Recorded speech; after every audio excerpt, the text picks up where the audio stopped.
गंगापुर गांव में एक घर के आंगन में एक बकरी चमेली अपने घर में आराम से सो रही थी। उसके बच्चे भूख के मारे जाग गए और उन्होंने अपनी मां को जगाना शुरू कर दिया।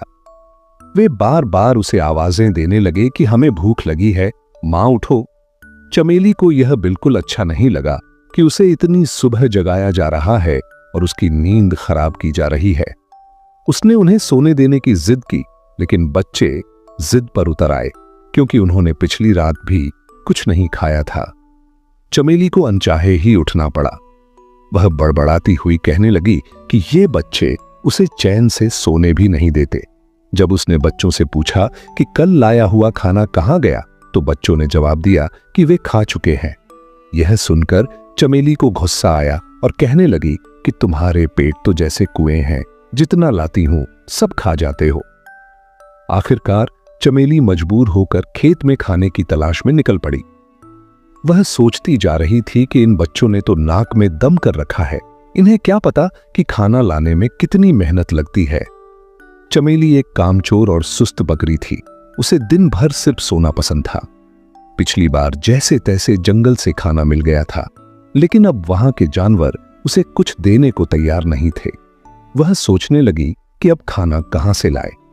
इतने में उसे दूर एक बड़ा सा बाग नजर आया जिसमें बहुत सारे फलों के पेड़ थे। वह खुश हो गई और सोचने लगी कि चलो यहीं से कुछ फल ले लेती हूं।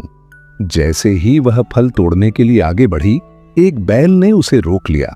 बैल ने उसे बताया कि ये फल खैरात में नहीं मिलते और अगर फल चाहिए तो कीमत देनी पड़ेगी। चमेली के पास पैसे नहीं थे। उसने बैल से रहम की अपील की और अपनी हालत बताई। बैल को उस पर तरस आया और उसने शर्त रखी कि अगर चमेली रोज बाग में पानी दे और रखवाली करे तो वह उसे रोज खाना दे सकता है।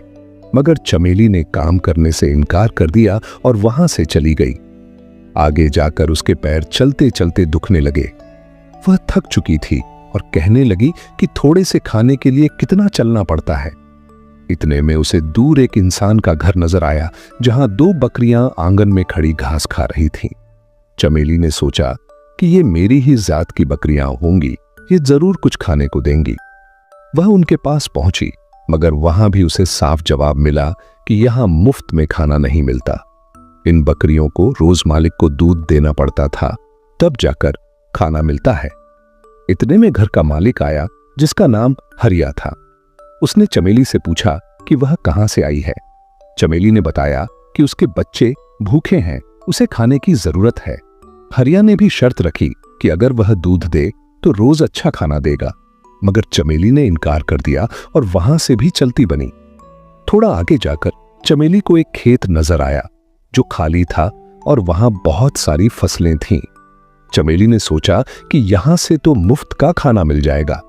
उसने मौके का फायदा उठाया और खूब पेट भर के खाया और अपने बच्चों के लिए भी बहुत सारी फसल तोड़ ली। खाने के बाद वह एक पेड़ के नीचे सो गई। कुछ देर बाद खेत का मालिक चमन आया। उसने देखा कि उसकी फसल किसी ने तोड़ी है। वह गुस्से से चमेली को पेड़ से बांध देता है और इल्जाम लगाता है कि उसने चोरी की है। चमेली रहम की अपील करती है, मगर चमन का दिल नहीं पसीजता। वह घर के अंदर चला जाता है और चमेली 3 दिन तक भूखी प्यासी बंधी रहती है। उधर चमेली के बच्चे घर में बैठे अपनी मां का इंतजार कर रहे थे और सोचने लगे कि मां कहीं फिर सो तो नहीं गई। वे कहते हैं कि मां कितनी सुस्त और कामचोर है, शायद उसे हमारी परवाह नहीं, मगर हमें उसकी फिक्र है। चलो हम उसे ढूंढने निकलते हैं। उधर चमेली बहुत कमजोर हो चुकी थी। रात के वक्त एक चूहा उसके पास आता है जो उसे पहचान लेता है। चमेली उससे विनती करती है कि उसके बच्चों का हाल बुरा है, उसे आजाद कर दे। पहले चूहा इनकार करता है, लेकिन जब चमेली उसे गणपति बप्पा का वास्ता देती है तो वह रस्सी काटकर चमेली को आजाद कर देता है। चमेली फौरन अपने बच्चों के लिए खाना लेकर घर पहुंचती है, मगर बच्चे गायब होते हैं। वह घबरा जाती है और उनकी तलाश में निकल पड़ती है। कई घंटों बाद वह दोबारा उस बैल के पास पहुंचती है जो बाग का मालिक था।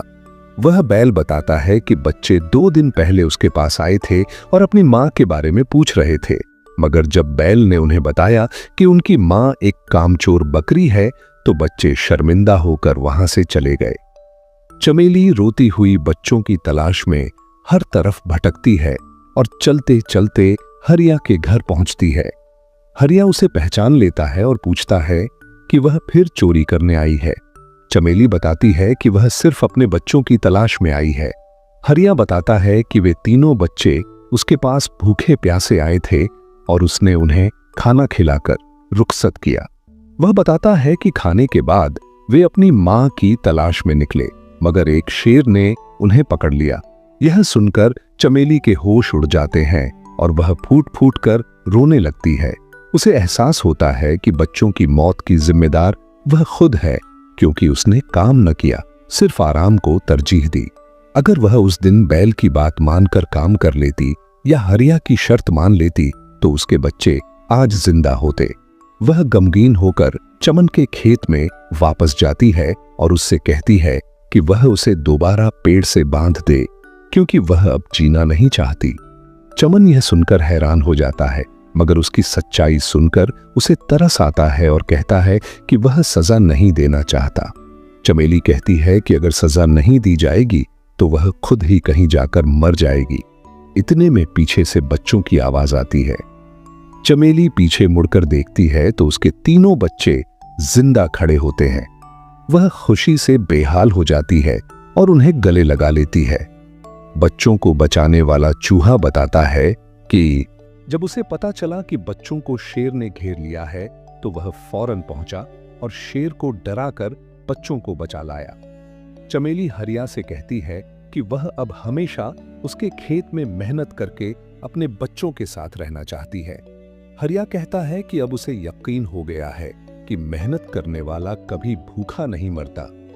चमेली के बच्चे भी खुश होते हैं कि उनकी मां को अब मेहनत की कीमत समझ आ गई है। उस दिन के बाद से चमेली और उसके बच्चे हरिया के खेत में मेहनत से काम करते हैं और खुशी खुशी अपनी जिंदगी गुजारने लगते हैं।